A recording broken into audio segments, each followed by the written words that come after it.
जय हिंद। स्वागत है आप सभी का आपके अपने चैनल लक्ष्य तक पर। अगर आप भी तैयारी कर रहे हैं यूपी टेट की, वो भी पेपर 2 की, तो यह क्लास आपके लिए इम्पोर्टेंट है क्योंकि आज की क्लास होगी एसएसटी, जिसे आप सामाजिक विज्ञान भी कहते हैं। तो चलिए, यहाँ पर हम टॉप जो मोस्ट इम्पोर्टेंट क्वेश्चन होंगे 50 प्रश्न देखेंगे। एमसीक्यू प्लस वन लाइनर का यह क्लास होने वाला है, तो ध्यान से पूरी क्लास को देखेगा क्योंकि यहाँ से प्रश्न सीधे आपके पेपर में देखने को मिल सकते हैं। चलिए, ये रहा क्लास और आज के पहले प्रश्न को देखेंगे। क्या कहा जा रहा है? ये रहा पहला प्रश्न। कहा जा रहा है कि भारतीय संविधान की प्रस्तावना में न्याय, स्वतंत्रता, समानता और बंधुत्व की प्रेरणा किस देश के संविधान से मानी जाती है? ली गई है, मानी जाती है। चलिए, फ्रांस, अमेरिका, ब्रिटेन, आयरलैंड।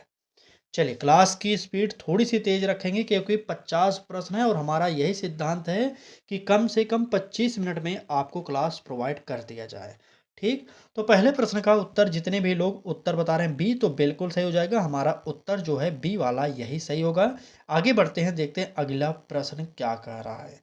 कहा जा रहा है कि भारतीय संविधान के निर्माता किसे कहा जाता है? तो अंबेडकर साहब को कहा जाता है हमारे भारतीय संविधान का निर्माता। इसको आप नोट कर लीजिए। अगला प्रश्न में पूछा जा रहा है कि संविधान सभा की पहली बैठक कब हुई थी? चले, संविधान सभा की पहली बैठक कब हुई थी? तो यह हुआ था कब बताइए? 9 दिसंबर। 9 दिसंबर को। और वो साल कौन सा था? नोट करिए, वो साल था 1946।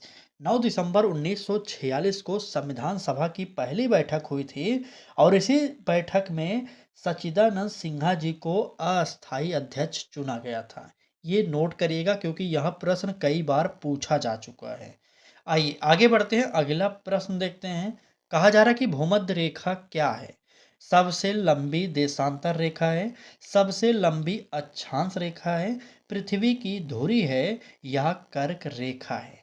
बताइए तो, भूमध्य रेखा क्या है? प्रश्न संख्या 2, तो नोट करिएगा। भूमध्य रेखा जो है ये सबसे लंबी अक्षांश रेखा है, यानी कि बी वाला ऑप्शन हमारा सही होगा। नोट कर लिए? तो चलिए आगे बढ़िए, देखते हैं अगला प्रश्न। यहाँ पर कहा जा रहा है कि कर्क रेखा भारत के कितने राज्यों से होकर गुजरती है? तो आप सब नोट करिए, 8 राज्यों से होकर गुजरती है। एक ट्रिक है, मित्र पर गमछा झार। इस प्रकार से आप ट्रिक के द्वारा याद कर सकते हैं कि कितने राज्यों में यह पाई जाती है। चलिए अगला प्रश्न देखिए क्या कह रहा है। कहा जा रहा है कि भारत का मानक समय किस देशांतर रेखा से निर्धारित होता है? तो आप सब जानते हैं, तो नोट करिएगा किस देशांतर रेखा से होगा। बताइए, इतना तो हमने लिख दिया। अब बताइए कौन सा होगा? उत्तर, पूरब, दक्षिण, पश्चिम, क्या होने वाला है? तो बिल्कुल सही, पूर्वी देशांतर से हमारा ये समय निर्धारित होता है।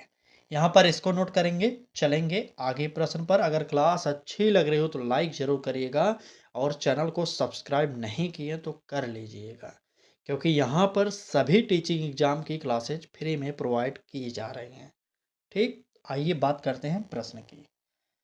कहा जा रहा है कि 1857 का विद्रोह सबसे पहले कहाँ पर प्रारंभ हुआ था? दिल्ली, मेरठ, कानपुर, झांसी। तो आप नोट करिएगा, हमारे यूपी में ही सबसे पहले प्रारंभ हुआ था, तो इसका उत्तर जो होगा मेरठ। ठीक, 1857 का विद्रोह मेरठ से प्रारंभ हुआ था। अगर आपसे पूछा जाए कि मेरठ किसके उद्योग के लिए प्रसिद्ध है, तो यहाँ पर खेलों का सामान, बिल्कुल खेलों का सामान के लिए ये पूरे विश्व में जाना जाता है। ठीक, आप सुने होंगे ना, एक जिला एक उत्पाद। अपने यूपी में एक चला था ना कभी कार्यक्रम, आज तो उसका नाम ही भूल गए सब लोग। चलिए बात करेंगे अगले प्रश्न की। कहा जा रहा है कि 1857 के विद्रोह के समय भारत का गवर्नर जनरल कौन था? तो 1857 की बात किया जा रहा है, तो यहाँ पर नोट करिए कैनिंग थे उस समय। कौन था? कैनिंग। चलिए नेक्स्ट देखिए, झांसी की रानी लक्ष्मीबाई का संबंध किस विद्रोह से था? तो इनका विद्रोह कौन सा था? बिल्कुल 1857 का विद्रोह हो जाएगा। चलिए देखिए, समय आपका बहुत ही बहुमूल्य है। हम यही सोचते हैं कि आपको कम समय में अधिक से अधिक प्रश्नों से परिचित करा दिया जाए और एक बात को गांठ बांध लीजिएगा, यूपी टेट अगर आपको अच्छे नंबरों से पास होना है तो आपको अधिक से अधिक प्रैक्टिस सेट हल करना पड़ेगा। यूपी टेट के अलावा भी अगर आप किसी भी कंपटीशन एग्जाम की तैयारी कर रहे हो या करने वाले हो तब भी समझिएगा, प्रैक्टिस सेट अगर आप अधिक से अधिक लगाएंगे तो आपको इसका फायदा मिलेगा। ठीक, चलिए बात करेंगे अगले प्रश्न की। कहा जा रहा है कि भारत की सबसे लंबी सहायक नदी कौन सी है? यमुना, गोदावरी, कृष्णा, कावेरी। चलिए, प्रश्न संख्या 4। भारत की सबसे लंबी सहायक नदी कौन सी है? तो नोट करिएगा, सबसे लंबी सहायक नदी जो है वो हो जाएगा यमुना, यानी कि ए वाला ऑप्शन सही। ठीक, यमुना नदी का उद्गम कहाँ से होता है? अगर आपसे ये पूछा जाए तो यमुनोत्री, बिल्कुल यमुनोत्री में। ठीक, यमुनोत्री हिमनद में। चलिए आगे बढ़ते हैं।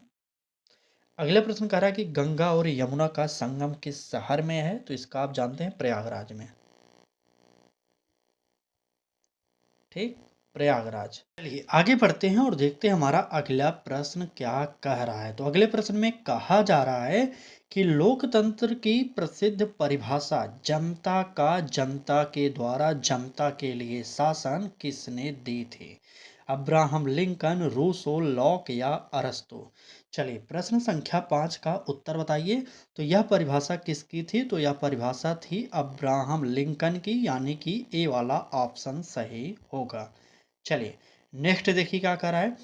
भारत में चुनाव कराने की जिम्मेदारी किस संस्था की होती है? और अगला प्रश्न होगा, भारत के मुख्य चुनाव आयुक्त की नियुक्ति कौन करता है? दोनों प्रश्नों का उत्तर आप लोग बताइए फटाक से। चलिए, भारत में चुनाव कराने की जिम्मेदारी किस संस्था की होती है? तो आप इस समय तो जानते होंगे भाई साहब, चुनाव आयोग की। ठीक, चुनाव आयोग, क्योंकि यहाँ पर इनके ऊपर बहुत बड़ा इंजाम इस समय लग रहा है। पता नहीं सही है कि नहीं, लेकिन लग तो रहा है, कहीं ना कहीं उसमें दाल में कुछ काला तो है। नहीं तो ये लोग कुछ ना कुछ तो जरूर करते, ठीक ना। चलिए बात करेंगे फिलहाल अपने प्रश्न पर। भारत के मुख्य चुनाव आयुक्त की नियुक्ति कौन करता है? अगर आपसे ये पूछा जाए तो ये करते हैं हमारे राष्ट्रपति साहब। ठीक, राष्ट्रपति, इसको नोट करिए और नेक्स्ट प्रश्न पर चलिए। क्या कह रहा है हमारा अगला प्रश्न? कहा जा रहा है कि लेटेराइट मिट्टी भारत के किस क्षेत्र में अधिक पाई जाती है? गंगा का मैदान, दक्कन का पठार, पश्चिमी घाट और पूर्वी घाट क्षेत्र या थार मरुस्थल। चलिए प्रश्न संख्या 6 का उत्तर बताइए कौन सा सही होगा। चलिए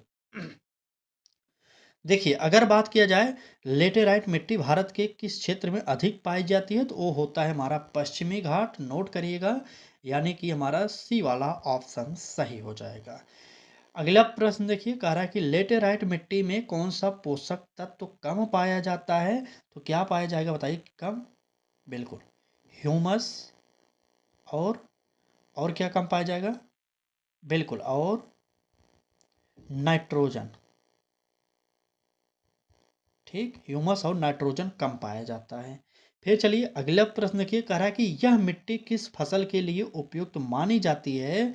तो यह मिट्टी चाय के लिए और कॉफ़ी के लिए उपयुक्त मानी जाती है। इसको आप लोग नोट करिए। यकीन मानिए, जितने भी प्रश्न आपको डेली कराए जा रहे हैं, चाहे हिंदी हो, एसएसटी हो, ईबीएस हो, सीडीपी हो, पूरे के पूरे प्रश्न आपके सिलेबस के आधार पर ही कराए जा रहे हैं। और कुछ प्रश्न कभी कभी हम प्रीवियस ईयर को भी करा देते हैं। ठीक, चलिए लेकिन आज के सारे प्रश्न नए हैं, एससीईआरटी से लिए गए हैं, आपके यहाँ पर यूपी में जो भी किताबें चलती हैं वहाँ से। ठीक, सविनय अवज्ञा आंदोलन कब प्रारंभ हुआ था? 1919 में, 1920 में, 1930 में, 1942 में। चलिए सविनय अवज्ञा आंदोलन की बात किया जा रहा है, तो आप सब जानते हैं कि सविनय अवज्ञा आंदोलन 1930 में चालू हुआ था, यानी कि सी वाला ऑप्शन सही होगा। ठीक, आइए देखते हैं अगला प्रश्न क्या कह रहा है। कहा जा रहा है कि सविनय अवज्ञा आंदोलन की शुरुआत किस घटना से मानी जाती है? तो वह घटना कौन सी थी? बिल्कुल डांडी मार्च थी। ठीक, यहाँ पर नोट करिए, डांडी मार्च। चलिए अगला प्रश्न, इस आंदोलन का नेतृत्व किसने किया था? तो गांधी जी ने इसका नेतृत्व किया था, ये आप जानते रहिएगा। महात्मा गांधी एक ऐसे देश नायक थे, आपको पता होगा। ऐसे ही नहीं, हमारे भारत के नोटों पर उनके चित्र छपे हैं। बहुत बड़ा योगदान है हमारे देश की आज़ादी के लिए। भले कुछ लोग आज राजनीति करते हैं, उस पर राजनीति तो नहीं करनी चाहिए थी। ठीक, चलिए बात करेंगे अगले प्रश्न की। कहा जा रहा है कि भारत में पंचायती राज व्यवस्था का मुख्य उद्देश्य क्या है? ए ऑप्शन केंद्रीय शासन को मजबूत करना, बी ऑप्शन स्थानीय स्वशासन को बढ़ावा देना, और सी ऑप्शन न्यायपालिका को मजबूत करना, और डी ऑप्शन संसद को शक्तिशाली बनाना। प्रश्न संख्या 8, बताइए फटाक से उत्तर क्या होगा? चलिए, बिल्कुल, अगर पंचायती राज व्यवस्था का मुख्य उद्देश्य आपसे पूछा जाए तो स्थानीय स्वशासन को बढ़ावा देना, यानी कि दूसरा ऑप्शन यहाँ पर हमारा सही हो जाएगा। नेक्स्ट पर चलिए, क्या कर रहे हैं हमारा, देखिए। भारत में पंचायती राज की शुरुआत किस वर्ष हुई थी? अगर आपसे ये पूछा जाए तो वो साल कौन सा था? चलिए, साल बताइए अभी। बिल्कुल, साल पहले नोट करिए, 1959 भाई साहब। चलिए, 1959 में यहाँ पर राज्य पूछा गया था, ये मुझे पता है। यहाँ पर वर्ष लिख लीजिए पहले वैसे, और अगर राज्य पूछा जाए तो राज्य आप लोग राजस्थान लिख लीजिएगा। ठीक, पूरी जानकारी रखिए, ठीक है। और कब चालू हुआ था? तो 2 अक्टूबर को चालू हुआ था। ठीक है, 2 अक्टूबर को। कहाँ से चालू हुआ? राजस्थान। राजस्थान के किस जिले से? तो नागौर जिले से। इसको भी आप लोग नोट करिए। तो पूरी जानकारी रखते रहिए, ठीक है। चलिए बात करेंगे अगले प्रश्न की। कह रहा है कि ग्राम पंचायत का प्रमुख क्या कहलाता है? तो ग्राम पंचायत का जो प्रमुख होता है उसे हम सरपंच कह सकते हैं, ठीक है ना, सरपंच। चलिए अगला प्रश्न देखते हैं। कह रहा है कि राष्ट्रीय आय की गणना का मुख्य उद्देश्य क्या है? जनसंख्या मापना होगा, आर्थिक विकास का आकलन करना होगा, आयात मापना होगा, या निर्यात मापना होगा? फटाक से प्रश्न संख्या 9 का उत्तर बताइए, कौन सा सही होगा? चलिए बताइए, राष्ट्रीय आय की गणना का मुख्य उद्देश्य क्या होता है? तो बिल्कुल सही, यहाँ पर आर्थिक विकास का आकलन करना होता है। बी वाला ऑप्शन हमारा सही हो जाएगा। चलिए नेक्स्ट देखते हैं क्या करा है।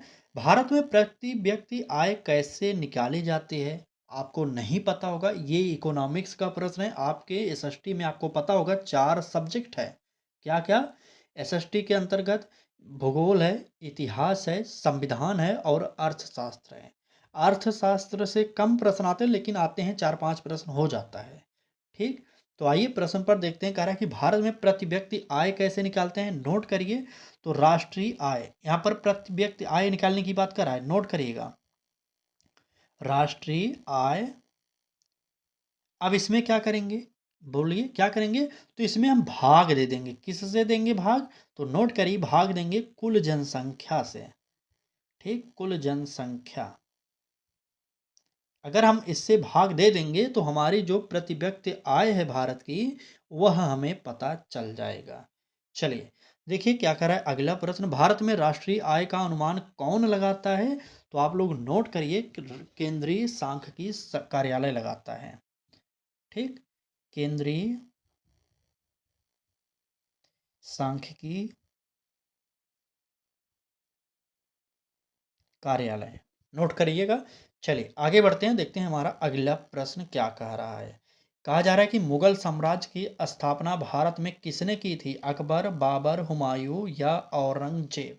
तो एक बात और सुनिए, यहाँ पर पेडागोजी के प्रश्न कम आएंगे, फैक्ट वाले प्रश्न ज़्यादा आते हैं। अगर आपको नहीं पता तो एक बार यूपी टेट के प्रीवियस ईयर प्रश्नों को देखिए, वहाँ पर आपको पता चल जाएगा।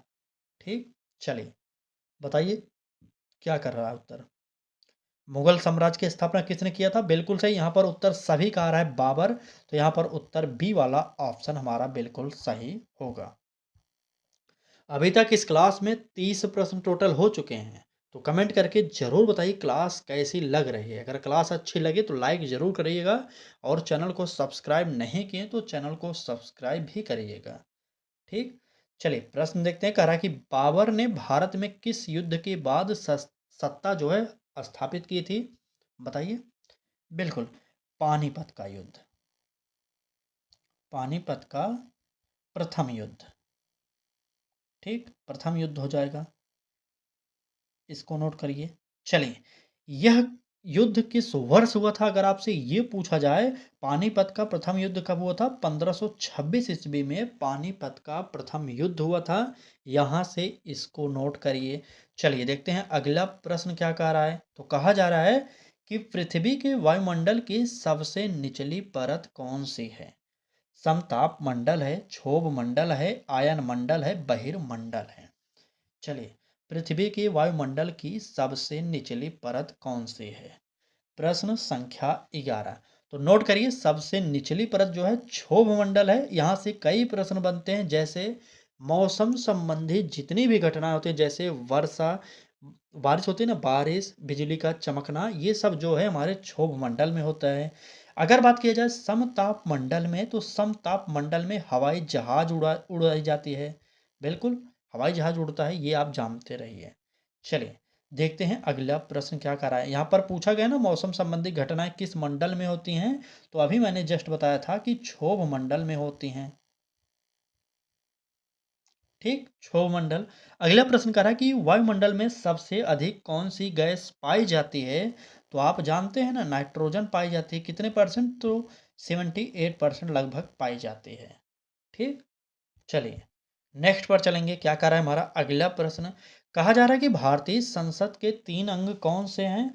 ये तो जानते होंगे आप सब। विनय, चलिए बताइए क्या उत्तर करें भाई साहब। देखिए, अगर बात की जाए भारतीय संसद की, तो इसमें राष्ट्रपति आते हैं, लोकसभा आता है और राज्यसभा भी आता है। तो क्या उत्तर निकला? बिल्कुल ए ऑप्शन यहाँ पर हमारा सही हो जाएगा। आगे बढ़िए, देखते हैं अगला प्रश्न। कहा जा रहा है कि राज्यसभा के सदस्यों का कार्यकाल कितने वर्ष का होता है? तो आप सब जानते हैं, जल्दी से बताइए कितने वर्ष का होगा। चलिए, बिल्कुल 6 वर्ष का। ठीक, अगला प्रश्न देखिए, कह रहा है कि राज्यसभा के 1/3 सदस्य कितने समय बाद सेवानिवृत्त होते हैं? तो 2 वर्ष बाद। ठीक ना, बिल्कुल 2 वर्ष बाद होंगे ना। चलिए आगे बढ़ते हैं, देखते हैं अगला प्रश्न क्या कह रहा है हमारा। कहा जा रहा है कि महावीर स्वामी किस धर्म के 24वें तीर्थंकर थे? तो यहाँ पर कुछ भी सोचने की बात नहीं, आप तुरंत उत्तर मारिएगा। महावीर स्वामी को जैन धर्म का संस्थापक, बिल्कुल बी वाला ऑप्शन हमारा यहाँ पर सही होगा। ठीक है ना, बी वाला। चलिए, कुछ लोग कमेंट करें, सर मैंने तो लाइक कर दिया और शेयर भी कर दिया। बहुत बहुत धन्यवाद आपका, अगर आपने लाइक कर दिया है तो। चलिए, पढ़ाई करिए, पूरी क्लास को डेली देखिए, ठीक है। चलिए देखते हैं अगला प्रश्न। कहा जा रहा है कि महावीर स्वामी का जन्म कहाँ हुआ था? ये आप जानते होंगे, कुंडग्राम कहिए या वैशाली कहिए। वैशाली ही लिख लीजिए। ठीक, वैसे तो स्थान था कुंडग्राम। ठीक, कुंडग्राम इसको लिखिएगा। चलिए नेक्स्ट देखिए, कह रहा है कि जैन धर्म का प्रमुख सिद्धांत क्या है? तो जैन धर्म का प्रमुख सिद्धांत जो था वो था अहिंसा। ठीक ना, अहिंसा। चलिए नेक्स्ट पर चलेंगे, देखेंगे अगला प्रश्न क्या कह रहा है। कहा जा रहा है कि जलवायु का अर्थ क्या है? ए ऑप्शन एक दिन का मौसम, बी ऑप्शन लंबे समय तक किसी स्थान की मौसम की औसत स्थिति, सी ऑप्शन वर्षा की मात्रा, डी ऑप्शन तापमान। चलिए, जलवायु का अर्थ बता दीजिए फटाक से। सभी लोग एक तरफ से कमेंट करेंगे कौन सा उत्तर सही होगा। तो बिल्कुल सही, यहाँ पर लंबे समय तक किसी स्थान की मौसम की औसत स्थिति, यानी कि बी वाला ऑप्शन सही हो जाएगा।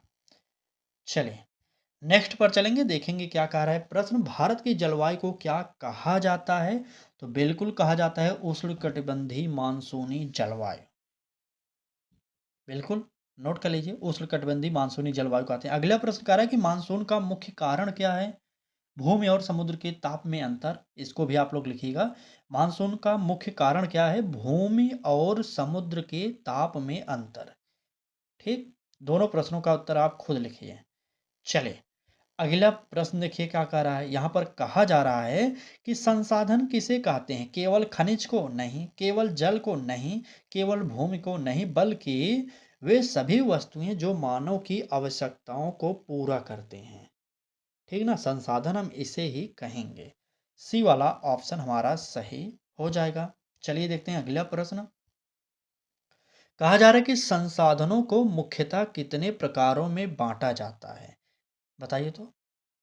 बिल्कुल, 2 प्रकार से। ठीक, 2 प्रकार। अगला प्रश्न, मानव संसाधन किसे कहते हैं? तो मानव संसाधन लोगों की कौशल और क्षमता। बिल्कुल, इसे हम मानव संसाधन कहते हैं, इसको नोट करिए। ठीक ना? इस प्रकार का प्रश्न वैसे बहुत कम आता है, ज़्यादा थ्योरिटिकल आ गया। हम सोचते हैं कि वन लाइनर जो प्रश्न आपको प्रोवाइड किया जाए, पूरी तरीके से फैक्ट आधारित होना चाहिए ताकि आप एक शब्द लिखकर उत्तर बता सकें। ठीक? फिर भी 2-4 प्रश्न ऐसे आ ही जा रहे हैं। चलिए, क्लास को आगे बढ़ाते हैं और देखते हैं अगला प्रश्न। कहा जा रहा है कि सामाजिक विज्ञान के शिक्षण में मानचित्र कार्य का मुख्य उद्देश्य क्या है? ए ऑप्शन, केवल चित्र बनाना, बिल्कुल नहीं। स्थानिक ज्ञान विकसित करना हो सकता है। कहानी सुनाना नहीं होगा, केवल लिखना नहीं होगा। हमारा उत्तर जो होगा बी वाला ऑप्शन सही होगा। ठीक, बिल्कुल बी ऑप्शन सही करिए। चलिए देखते हैं अगला प्रश्न क्या कह रहा है। कहा जा रहा है कि सामाजिक विज्ञान के शिक्षण में भ्रमण क्यों कराया जाता है? तो वास्तविक अनुभव के लिए। ठीक, वास्तविक, एक मिनट, चलिए, वास्तविक अनुभव के लिए, बालक देखकर सीख सकें। ठीक है, अगला प्रश्न देखिए, गतिविधि आधारित शिक्षण का मुख्य लाभ क्या है? बिल्कुल, तो इससे क्या होता है ना, गतिविधि आधारित बालक जो सीखता है आसानी से सीख जाता है। ठीक है, आसानी से सीखना। ठीक, सीखना, इसको जानते रहिएगा। चलिए, बिल्कुल, बिल्कुल, आसानी से सीखना। गतिविधि खेल के द्वारा जब सिखाएँगे बालक आसानी से सीख जाता है। तो ये रहा आज की क्लास। हम उतना ही पढ़ाते हैं जितना आप याद कर सकें और समझ सकें। तो आज लगभग हमने 50 प्रश्नों की चर्चा की। टाइम आप देख रहे होंगे लगभग 22 से 23 मिनट हुआ होगा, बहुत ज़्यादा से ज़्यादा। ठीक है? अगर आपको भी इस प्रकार से क्लासेस चाहिए, डेली चाहिए, तो आप हमारे साथ जुड़ सकते हैं। चैनल को सब्सक्राइब कर लीजिए, बस इतना ही करना है। जैसे ही चैनल सब्सक्राइब करके नोटिफिकेशन जो वहाँ पर दिए गए ऑन कर लेंगे, तुरंत आपको यूट्यूब बताएगा हमारी क्लासेज कब हो रहे हैं, चाहे शाम की हो, दोपहर की हो, सुबह की हो, चाहे जब होगा आपके पास यूट्यूब नोटिफिकेशन भेजता रहेगा। ठीक, तो चलिए, क्लास कैसी लगी ज़रूर बताइएगा और आज की क्लास में आपके कितने प्रश्न सही हुए इसको भी ज़रूर बता दीजिएगा। ठीक, क्लास को शेयर ज़रूर करिए अपने मित्रों तक, जिस भी ग्रुप में शेयर कर सकते हैं, चाहे फेसबुक पर, चाहे व्हाट्सएप पर, चाहे जहाँ पर इसका लिंक शेयर कर सकते हैं। ठीक, चलिए, तो क्लास को यहीं पर समाप्त करते हैं। कल फिर मिलेंगे एक नए क्लास के साथ। आपसे डेली पूछा जाता है कि कल कौन सी क्लास होगी। आप हमारे चैनल को सब्सक्राइब जरूर करिए। आपके अकॉर्डिंग क्लासेज होती हैं डेली। जैसे आज की क्लास हो चुकी, अभी कुछ देर बाद आप हम अपने चैनल पर लिख कर 2-3 विषयों का ऑप्शन आपको देंगे। आपको वहाँ पर अधिक से अधिक वोटिंग करना है, जिस पर सबसे अधिक वोटिंग होती है उसकी क्लास बहुत जल्द लेकर आ जाते हैं कल के लिए। ठीक, चलिए क्लास को समाप्त करते हैं यहीं पर।